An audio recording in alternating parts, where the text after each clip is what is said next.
tardes. Ask him what his name is. ¿Cómo te llamas? Romaldo.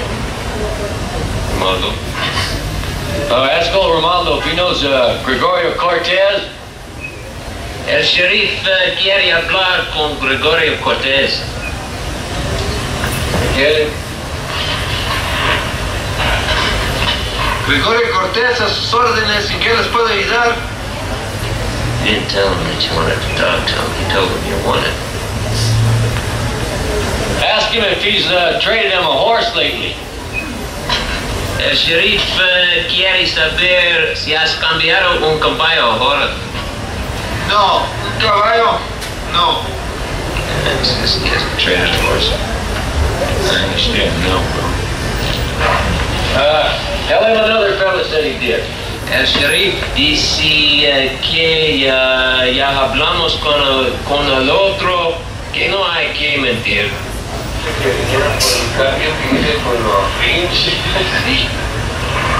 No estamos mintiendo.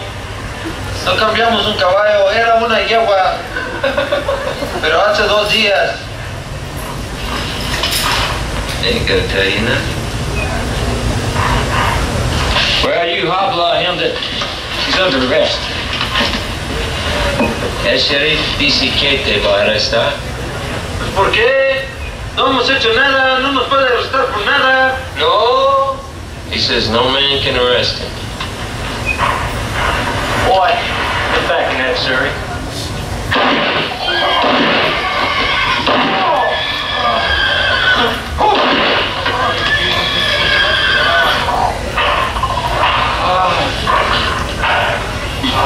Las palabras son estrictamente tomadas de la investigación que hizo don Américo Paredes.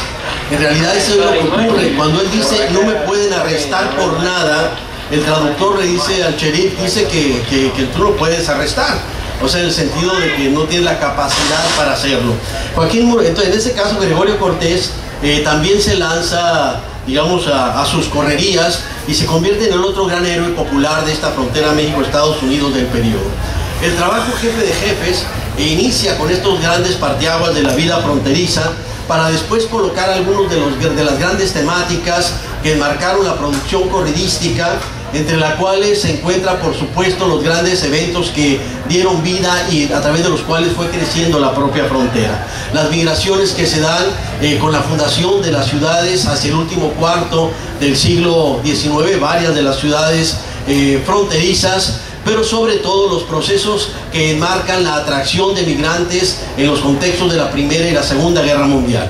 Es ahí donde observamos ya una importante transformación de los escenarios fronterizos y ciudades como Tijuana comienzan a crecer de manera importante, sobre todo en los contextos que encierran los afanes prohibicionistas en Estados Unidos, algunos de ellos que van a signar algunos aspectos de la vida fronteriza.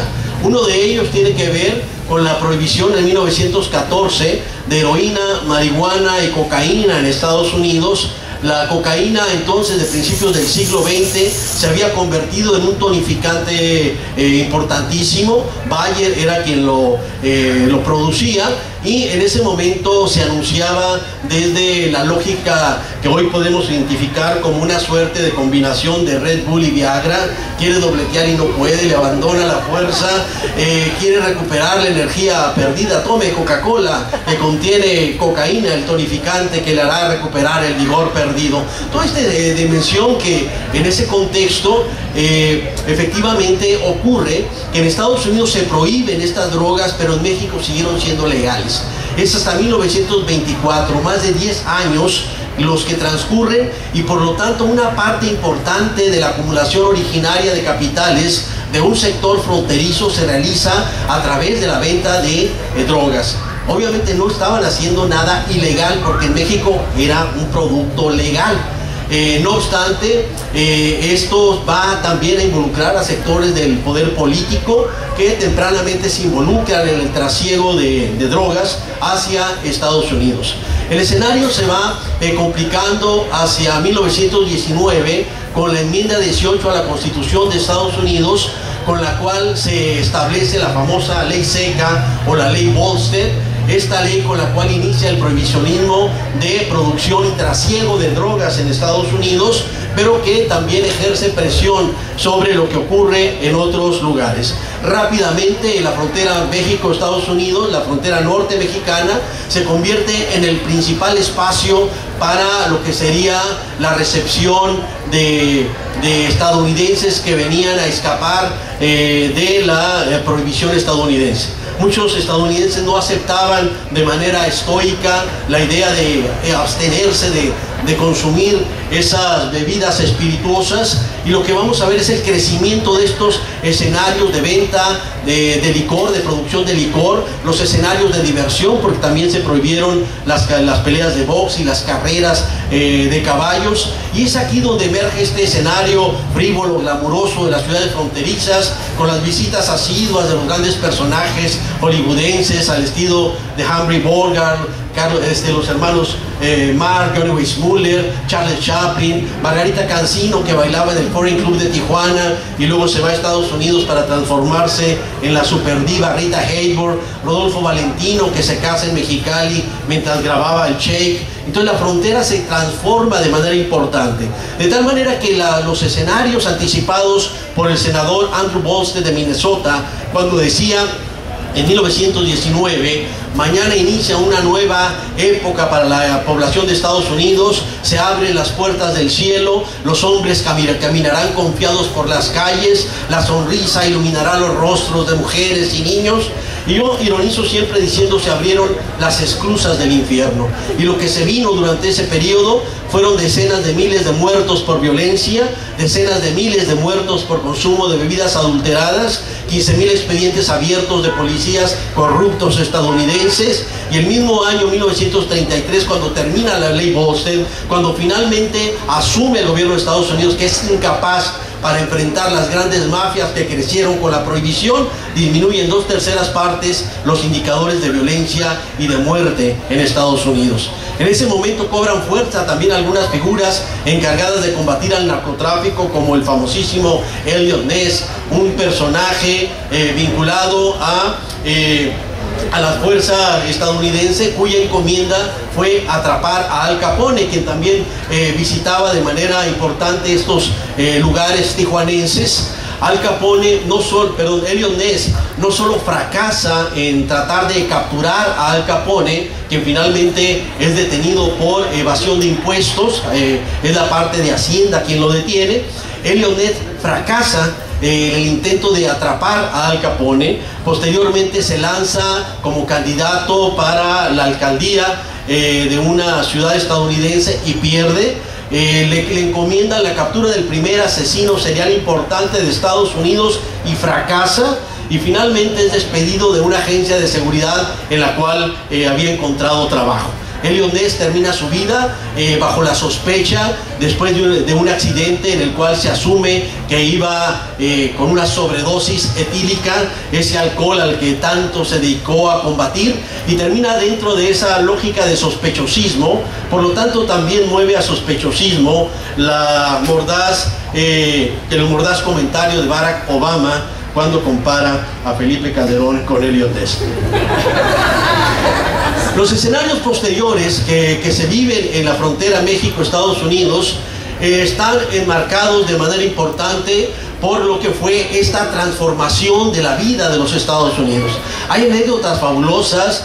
Don David Piñera tiene en su trabajo de historia de la frontera una anécdota fabulosa donde en Ciudad Juárez se establece un bar justo pegado a la frontera, en el cual tenía una ventana para el lado estadounidense, de tal manera que los gringos metían la cabeza desde Estados Unidos hacia el lado mexicano por la ventana del bar, y de esa manera podían disfrutar de sus bebidas preferidas sin evadir las disposiciones de la ley Volstead. La frontera sigue creciendo por migración, y los corridos siguen registrando esta historia social fronteriza. Los corridos fronterizos, los corridos sobre migración, los corridos sobre los grandes eventos que marcaron la vida nacional, los corridos revolucionarios en los cuales las correrías de Villa, de Obregón, de Calles, la Valentina, esta Valentina que combatió en los vivacs aquí sonorenses y que encontramos 3 registros de 3 distintas Valentinas que murieron hace cerca de 10 años, todas las 3 en la miseria, las 3 abandonadas, las 3 que finalmente junto con sus Juanes terminaron en la pobreza, en la miseria, y fueron otros quienes aprovecharon y usufructuaron la revolución. Las Adelitas del norte mexicano también quedaron registradas dentro de los corridos, de tal manera que a lo largo de esta historia social que nos va contando el corrido, porque el corrido es eso, el corrido es crónica, el corrido nos narra los eventos sociales, el corrido era ese recurso disponible de la población, de tal manera que los corridos los famosos corridos de contrabandistas tequileros fueron muy importantes en la historia de la frontera. Pero llegamos a los años 50 y varias cosas han cambiado. Entre ellas hay un elemento reconocible de la música como referente de identidad de la población norteña, de la población fronteriza. Uno de ellos es el conjunto norteño, un conjunto que emerge con el acordeón que traen los migrantes europeos, fundamentalmente alemanes, al noreste mexicano, y el acordeón se fusiona con la tradición corridística. El corrido tiene varias vertientes. Los hispanistas, como don Vicente de Mendoza, nos dice que el corrido proviene del romance español y de la copla, el cual a su vez abreva en la tonada flamenca y el cante andaluz. Algunos antropólogos como Garibay y María Campos nos dicen que no, que ya en los poemas de Nezahualcóyotl hay elementos desde los cuales podemos recuperar la tradición del corrido, y otros autores dicen no, el corrido es básicamente un producto mestizo. Y entonces esta tradición del corrido cantada con guitarra y 2 voces se vincula con la tradición del acordeón, que ya para los años 30 había extraordinarios acordeonistas en el noreste mexicano como Flaco Jiménez, Ciego Melquiades, Casiano Martínez, el Huracán del Valle, y esta articulación del acordeón con la tradición del acordeón de la polca, el chotis y el vals, con la tradición del corrido, a la cual se le agregó la redoba, va a dar forma a lo que conocemos como el conjunto norteño. Y ya en los años 50 aparece un grupo, digamos, que expresa en todo su esplendor este acompañamiento, esta forma musical, que son los Alegres de Terán. Y ya en los años 50, 60, los Alegres de Terán graban su famoso disco Contrabandistas Famosos. En el noroeste, desde 1830, en los barcos que llegaban a Mazatlán, ciudad fundada por piratas, llegan estos barcos europeos que traen la orquesta de viento. Y es ahí donde empieza a anidar lo que hoy conocemos como el conjunto, la banda sinaloense o la tambora, que desde entonces llegaba, tocaban, se hacían las fiestas en los barcos. Por eso cuando ustedes van a Mazatlán, el centro eran básicamente almacenes originalmente. Posteriormente se apropia esta misma tradición de la música, de la polca, del vals, en fin, y surge el otro referente de nuestra música norteña, el conjunto y la tambora. De tal manera que ya propiamente hacia los años 70 aparece un nuevo tema que va cobrando fuerza dentro de la vida social de la frontera, pero también dentro de los corridos.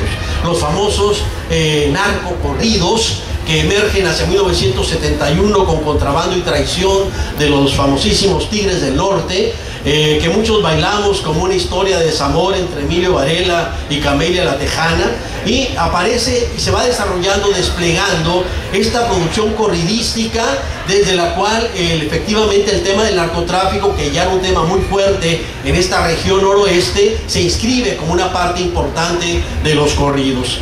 Pero a nadie se le ocurría prohibir corridos en ese momento.